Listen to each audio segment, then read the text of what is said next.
आज आपण बघणार आहोत अस्सल गावरान चिकन. त्यासाठी मी 1 किलो चिकन छान स्वच्छ धुवून घेतलेलं आहे. त्याचबरोबर 2 ते 3 कांदे मी उभे चिरून घेतले आहेत मसाल्यासाठी. अर्धी वाटी खोबरं खिसून घेतलेलं आहे. 2-3 गड्डे लसणाचे सोलून घेतलेले आहेत. त्यानंतर थोडासा आल्याचा तुकडा घेतला आहे. थोडेसे खडे मसाले घेतले आहेत. 2 कांदे मी बारीक चिरून घेतलेले आहेत चिकन वाफवण्यासाठी आणि थोडीशी कोथिंबीर घेतलेली आहे. लगेचच आपण कृतीकडे वळूयात. एका पातेल्यामध्ये मी 2 ते 3 चमचे तेल टाकून घेणार आहे. हे तेल थोडंसं गरम झालं की आपण त्याच्यामध्ये खडे मसाले टाकून घेऊयात. खडे मसाल्यामध्ये मी 2 तमालपत्र, 2 दालचिनीचे तुकडे, तसेच 4 ते 5 लवंगा आणि 4 ते 5 मिरी घेतलेले आहेत. हे मसाले थोडेसे परतून घ्यायचे आहेत तेलामध्ये. त्याचा वास यायला लागला की लगेचच आपण त्याच्यामध्ये 2 मध्यम आकाराचे कांदे जे आपण बारीक चिरून घेतलेले आहेत ते टाकून घेणार आहोत. आता हा कांदा आपण 2 ते 3 मिनटं चांगला परतून घ्यायचा आहे. त्याचा कच्चापणा जाईपर्यंत आपण हा चांगला परतून घेऊयात. कांदा परतेपर्यंत आपण आता त्याच्यामध्ये एक छोटंसं हिरवं वाटण टाकणार आहोत. ते वाटणसुद्धा आपण बनवून घेऊयात. या वाटणामुळे आळणीला छान चव येते. लहान मुलांसाठी आपण जेव्हा आळणी देतो त्याच्यामध्ये वाटण घातल्यावर आळणीला छान चव येते. त्यासाठी मी थोडीशी कोथिंबीर, 8 ते 9 लसणाच्या पाकळ्या आणि 2 आल्याचे तुकडे घेतलेले आहेत. हे आता हिरवं वाटण तयार झालेलं आहे. ते आपण लगेचच त्याच्यामध्ये टाकून घेऊयात. हिरवं वाटण टाकून झालं की आपण ते 2 ते 3 मिनटं आणखीन परतणार आहोत. कांदा पण आपला तोपर्यंत चांगला भाजून झालेला आहे. हिरव्या वाटणामुळे रश्शाला छान चव येते. त्याच्यामुळे तुम्ही हिरवं वाटण नक्की टाका. आता ह्या हिरव्या वाटणाचा कच्चा वास जाईपर्यंत आपण थोडंसं परतून घेऊयात.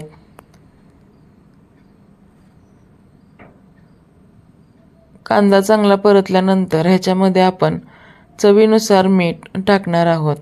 ह्यामध्ये मी 2 चमचे मीठ टाकून घेणार आहे. तुमच्या आवडीनुसार तुम्ही मिठाचा वापर करा. त्यानंतर मी ह्याच्यामध्ये अर्धा चमचा हळद टाकून घेणार आहे. हळद आणि मीठ टाकून झाल्यानंतर आपण आणखीन थोडंसं हे परतून घ्यायचं आहे आणि थोडंसं परतल्यानंतर आपण ह्याच्यामध्ये चिकन टाकून घेणार आहोत.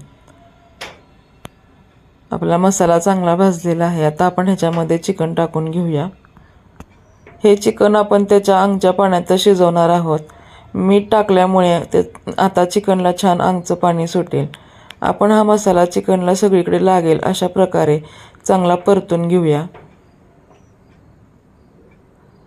चांगला परतून घेतल्यानंतर आपण ह्याच्यावरती एक ताट ठेवायचं आहे आणि त्या ताटामध्ये पाणी ठेवायचं आहे.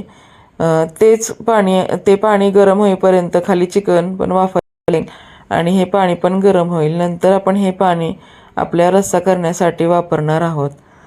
तर आपण पाणी ठेवून आता हे चिकन चांगलं वाफायला ठेवूया. तोपर्यंत आपण मसाल्याची तयारी करूया. त्यासाठी मी एका कढईमध्ये थोडंसं हे अर्धा वाटी खिसलेलं खोबरं घेतलेलं आहे. ते मी छान रंग बदलेपर्यंत परतून घेणार आहे. त्यानंतर मी हे 3 मध्यम आकाराचे कांदे घेतलेले आहेत उभे चिरून. ते पण मी छान परतून घेणार आहे. कांदा लवकर परतण्यासाठी तुम्ही त्याच्यामध्ये थोडासा तेलाचा वापर केला तरी चालेल. आपण एकदा चिकन बघूयात. आता चिकनला छान पाणी सुटलेलं आहे. आता हे आपण आणखीन चिकन थोडंसं खालीवर करून घेऊया. म्हणजे खालचे पीस वरती, वरचे पीस खाली अशा प्रकारे, जेणेकरून सगळे पीस बरोबर शिजतील. त्यानंतर हे थोडंसं परतल्यानंतर पुन्हा एकदा त्याच्यावर झाकण ठेवायचं आहे. तोपर्यंत आपला कांदासुद्धा छान लाल झाला आहे. आता आपण खोबरं, आलं, लसूण आत्ताच भाजून घेतलेला कांदा जो थंड झाला की मिक्सर जारमध्ये काढून घेऊयात. थोडीशी कोथिंबीर घेऊयात आणि हे वाटण तयार करूयात. वाटण आपलं छान बारीक झालं आहे. आता आपण आपले जे आपला जो वाटण आहे त्याचं सुक्का आणि रस्सा करणार आहोत. त्याआधी आपण चिकन शिजले का बघूयात. तुम्ही बघू शकता चिकनला छान अंगचं पाणी सुटलेलं आहे. छान चिकन वाफलेलं आहे. आता आपण हे परत एकदा चांगलं हलवून घेऊया आणि चिकन शिजले का ते पण बघूयात. चिकनला छान पाणी सुटलेलं आहे मी बघू शकता. थोडंसं चिकन अजून शिजायचं. आपण आता ह्याच्यावर परत एकदा झाकण टाकून ठेवूया. कढईमध्ये मी 2 ते 3 चमचे तेल टाकून घेतलेलं आहे. आता ह्याच तेलामध्ये आपल्याला आपला जो घरगुती कांदा लसूण मसाला असतो तो टाकून घ्यायचा आहे. तुम्हाला जेवढं तिखट हवे असेल त्यानुसार तुम्ही हा कांदा लसूण मसाला वापरू शकता. इथे मी 1.5 चमचा कांदा लसूण मसाला टाकलेला आहे. तो मी तेलात छान भाजला की त्यानंतर मी त्याच्यामध्ये आपण जे वाटण तयार केलं होतं ते वाटण टाकून घेणार आहोत. आपण जे वाटण बनवलं आहे त्यातलं 60 ते 65% वाटण आपण सुक्यासाठी वापरणार आहोत आणि राहिलेलं 30 ते 35% त्याच्यामध्ये आपण आपला रस्सा बनवणार आहोत.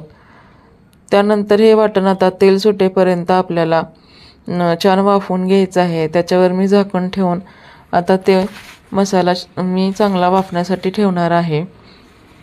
इकडे आपण चिकन शिजले का बघूयात. 2 ते 3 वेळा आपण ते चांगलं त्या पाण्यात हलवून घेतलेलं होतं. आता ते पाणी बऱ्यापैकी आटलेलं आहे आणि चिकन पण आता आपलं छान शिजलेलं आहे. लगेचच तुटत आहे, तुम्ही बघू शकता. आता आपण जो मसाला ठेवला होता तो बघूयात. त्याला छान तेल सुटलेलं आहे. मसाला पण आपला चांगला परतून तयार झालेला आहे आणि त्याचा वास पण खूप आता छान येत आहे. आता ह्या स्टेजला आपण ह्याच्यामध्ये जे शिजलेलं चिकन होतं ते चिकन टाकून घेऊया आणि मसाला पूर्ण सगळ्या चिकनच्या पीसेसला लागेल असं परतून घेऊयात. मसाले जळू नयेत म्हणून ह्याच्यामध्ये आपण 2 चमचे आळणी पाणी टाकून घेऊया. आता ते मसाले शिजावेत त्यासाठी आपण त्याच्यावर झाकण ठेवून 2 ते 3 मिनिटं ठेवणार आहोत. तोपर्यंत आपण रस्सा तयार करून घेऊया. तेलामध्ये मी 2 चमचे कांदा लसूण मसाला आणि आपलं वाटण टाकून घेतलेलं आहे. आता ह्याला पण आपण तेल येईपर्यंत चांगलं परतून घेऊया. इकडं आपलं चिकन तुम्ही बघू शकता छान वाफवलेलं आहे. छान तेल पण सुटलेलं आहे आणि कलर पण खूप छान आलेला आहे. अशा प्रकारे आपलं चिकन तयार झालेलं आहे. त्याच्यावरती आपण आता कोथिंबीर टाकून घेऊया आणि आणखीन 1 ते 2 मिनटं छान वाफलायला ठेवूया. इकडं तोपर्यंत आपला मसाला चांगला तेल सुटलेपर्यंत भाजून झाला आहे. त्याच्यामध्ये आता आपण जो चिकनचा स्टॉक बनवला होता, जे आळणी होतं ते टाकून घेऊया. तुम्ही बघू शकता चिकनला छान तेल सुटलेलं आहे, मसाला छान शिजलेला आहे आणि आपलं चिकन पण तयार झालं आहे. त्याचबरोबर आपला रस्सा पण तयार झालेला आहे. तुम्हाला ही रेसिपी कशी वाटली मला नक्की सांगा. चॅनलला सबस्क्राईब करा आणि व्हिडिओ आवडल्यास नक्की लाईक करा. लगेचच आपण करूया चिकनचा रस्सा, सुक्कं, ज्वारीची भाकरी, कांदा, लिंबू आणि मस्तपैकी इंद्रायणी राईस.